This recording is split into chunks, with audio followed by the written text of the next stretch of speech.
अभी अपन कोई मरे नहीं है, अभी तो संध्या है, जीवन की संध्या, संध्या काल है, यानी ढलता हुआ सूरज है। करना है कर लो, नहीं करना है तो फिर वापस जन्म लेंगे, फिर वापस वही मम्मी का दूध पीना है और वही बड़े भैया का चाटा खाना है और वही बाप की डांटे सुननी है और वही प्राइमरी स्कूल में जाना है और वही सरकार का मुफ्त का अनाज खा करके बड़ा होना है, वापस वही सब करना कराना है।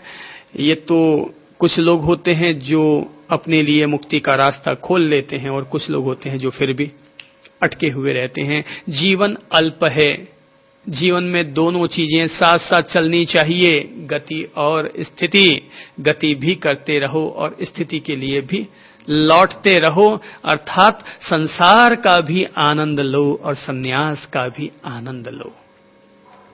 अगर केवल सन्यास से ही मोहब्बत करते रहे तो बाबा तुम महाराज तो बन जाओगे, पर संसार का आकर्षण तुम्हें बार बार अपनी ओर खींचता रहेगा।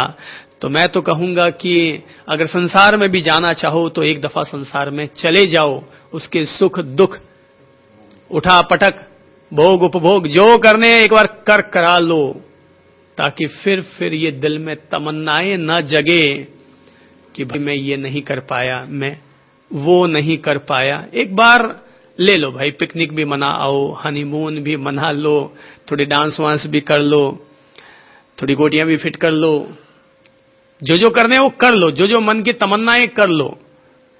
हो सकता है दोबारा जीवन ही ना मिले, तो जो करना है वो कर करा के निक्की कर दो। लेकिन याद रखो, जिस दिन भी आप संसार में अपना कदम रखें, ये बोझ जरूर रखना चाहिए, मैं एक न एक दिन वापस लौट आऊंगा। मैं इसमें जा रहा हूं, उतर रहा हूं, पर डूबने के लिए मरने के लिए नहीं उतर रहा हूं। मैं सागर में डुबकी लगा रहा हूं सागर को समझने के लिए। और अगर मैं उसी में डूब गया तो जरा बताइए, कोई आदमी अगर तालाब में डुबकी लगाएगा और बाहर निकलकर नहीं आएगा तो क्या होगा? हैं? उसी में मरमरा के खत्म हो जाएगा। तो अपन लोग तालाब में डुबकी लगा रहे हैं, संसार के एक तालाब की तरह जिसमें अपन लोग डुबकी लगा रहे हैं, लेकिन ये बोध रखते हुए कि मुझे वापस बाहर निकल आना है। जो बाहर निकल आया उसको उन्मुक्त आकाश मिल गया, मुक्ति का आकाश मिल गया, और जो बाहर नहीं निकल पाया वो उसी में डूब डुबा के मर गया। शमशान तो सबको ही जाना है, कब्रिस्तान तो सबको ही जाना है, शरीर नश्वर है, सबको ही छोड़कर जाना है, पर परिणाम जुदा जुदा है। एक जीवन का परिणाम महावीर है, एक जीवन का परिणाम मोहम्मद है, एक जीवन का परिणाम मीरा है, एक जीवन का परिणाम कबीर है, एक जीवन का परिणाम बुद्ध है, एक जीवन का परिणाम शंकर है। अपने अपने लोग परिणाम निकालते हैं, पर दुनिया में ऐसे भी बहुत सारे लोग होते हैं जिनके जीवन का परिणाम कोई हिटलर बन जाता है, तो कोई स्टालिन बन जाता है, कोई तैमूर लंग बन जाता है, कोई चंगेज खां बन जाता है। अपने अपने परिणाम हैं। राजनीति भी सभी लोग खेलते हैं, कोई गांधी और गॉडसे बन जाता है, तो कोई छिछली राजनीति करके केवल अपना धन संग्रह करता रहता है। यानी कि कोई इंसान आइंस्टीन बनता, हर कोई इंसान नटवरलाल बन जाता है। अपने अपने सबके परिणाम हैं। जीवन अल्प है। यमराज ने जब उसको, नचिकेता को प्रलोभन दिए कि मैं तुम्हें बहुत सारे हाथी घोड़े पशु वाहन देता हूं और नाच गान करने के लिए भी मैं तुम्हें कई रमणियां देता हूं, तो नचिकेता कहता है यमराज ये सब बचकानी बातें मेरे सामने मत करो, ये सब प्रलोभन तुम किसी और को देना, ये अपने सामने गोटियां नहीं चलेगी तुम्हारी, हैं? कि मैं तुझे हाथी देता हूं, घोड़े देता हूं, जैसे कि मम्मी पापा दिया करते हैं ना टॉफियां, कि मैं तुझे लॉलीपॉप देता हूं। तो इस तरह की लॉलीपॉप वाली चीजें मेरे सामने नहीं चलेगी यमराज जी। मुझे नाच गाने और ये सब जो बातें हैं आप अपने पास ही रखिए, ये सब आपको ही मुबारक हो, आप ये सब काम करते रहिए, मुझे ये सब चीजें नहीं चाहिए, मुझे तो कुछ और चाहिए। और मेरा प्रार्थनीय वर केवल एक ही है कि मुझे तो मृत्यु का रहस्य समझाइए, मुझे तो आप केवल आत्मज्ञान का रहस्य समझाने की कृपा कीजिए। जहां तक पैसे का सवाल है, धन का सवाल है, तो मेरे प्रभु जी, धन से अपने मन को कभी भी तृप्त नहीं किया जा सकता। कोई इंसान अगर सोचे कि मैं पैसा पा पा करके अपने आप को तृप्त कर लूंगा, तो भाई क्या सिकंदर आज तक तृप्त हो पाया है? क्या बिरला जी तृप्त हो पाए हैं? कि टाटा तृप्त हो पाया है? कि मित्तल साहब तृप्त हो पाए हैं? कि अंबानी जी तृप्त हो पाए हैं? कि अमिताभ जी, कि सचिन तेंदुलकर जी, कि या कोई भी ऐसे वैसे नाम ले लीजिए, बिल क्लिंटन, या और भी ऐसे बहुत सारे नाम हैं, क्या ये लोग तृप्त हो पाए हैं?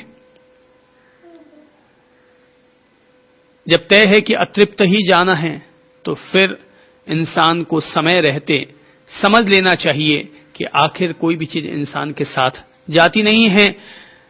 मुझे तो इस बात का बोध रहता है कि जो प्रभु जी चौंच देता है वो चुग्गा भी जरूर देता है। जो कल देगा वो कल की व्यवस्था भी देगा, और हम भले ही कल की व्यवस्था करके रख लें, जैसा कि दुनिया में सारे लोग अपने कल की व्यवस्था करके रखते हैं, पर जब वो कल ही नहीं दे रहा है तो कल की व्यवस्था क्या काम आएगी? ठीक है, इंसान को अपने भविष्य के लिए प्रबंध करने की इच्छा है, वो प्रबंध करे। अपने बुढ़ापे के सुख में जीने के लिए, बुढ़ापे को सुखमय बनाने के लिए किसी के सामने हाथ न फैलाना पड़े, तो इसके लिए वो व्यवस्था जरूर कर दे। पर धन के पीछे पागल न बने। पहले तो 100 पाप करके धन इकट्ठा करो और फिर दुनिया को दान देते फिरो। तो भाई दान क्यों करते? बोले पुण्य के लिए करते हो। बोले पहले से पाप ही मत करो ना कि तुम्हें दान देने की जरूरत पड़े। पहले से पाप ही मत करो कि दान देने की जरूरत पड़े। भाई दान क्यों देते हैं? पापों को धोने के लिए तो देते हैं, और क्यों देते हैं लोग? तो पहले तो पाप करो, शोषण करो किसी का, गरीबों का शोषण करो और पैसा कमाओ, झूठ सांच करो, टैक्स चुराओ, इधर उधर करो और पैसा कमाओ। बोले अब पैसा बहुत हो गया, वो अब क्या करें? बोले अब दान करो। तो भाई ये तो उल्टी गाड़ी हो गई। पैसा अगर अतिरिक्त है तो विसर्जन करने के भाव से उसका त्याग करो। ठीक है, मेरे पास अब एक्स्ट्रा पड़ा है तो मैं इसको लगाता रहूंगा। देखिए, मैं एक उदाहरण के तौर पर एग्जाम्पल दूंगा आप लोगों को, और मुझे वो चीज अच्छी लगती है इसलिए मैं बता देता हूं। अपने यहां पर एक साधक हैं, अच्छे बड़े अधिसंपन्न व्यक्ति थे। तो उन्होंने अपने बुढ़ापे के लिए 51 लाख रुपए बैंक में फिक्स डिपॉजिट कर दिए। मेरी समझ से ऐसी व्यवस्था प्रत्येक व्यक्ति को कर लेनी चाहिए। 51 लाख रुपए उन्होंने फिक्स डिपॉजिट अपने बैंक में कर दिए, और जिस दिन उनकी 61 साल की उम्र हुई उन्होंने व्यापार धंधा अपना छोड़ दिया। अब 51 लाख रुपए का जो ब्याज आता है, बच्चे सब उनके समर्थ हैं, तो अब उनको बच्चों से मांगने की जरूरत नहीं है। वो लोग तीर्थों में जाते हैं, साधना स्थलों पर रहते हैं, हरिद्वार ऋषिकेश में जाकर के प्रवास किया करते हैं।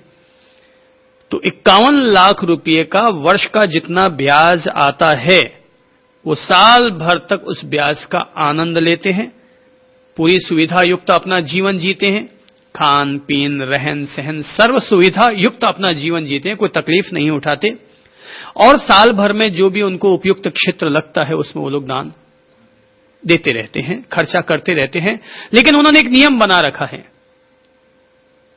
कि 31 मार्च जिस दिन आएगा उस दिन 51 लाख का जितना ब्याज साल भर का आया हुआ है वो सारा ब्याज आना पाई सुधा पूरा खर्च कर देंगे।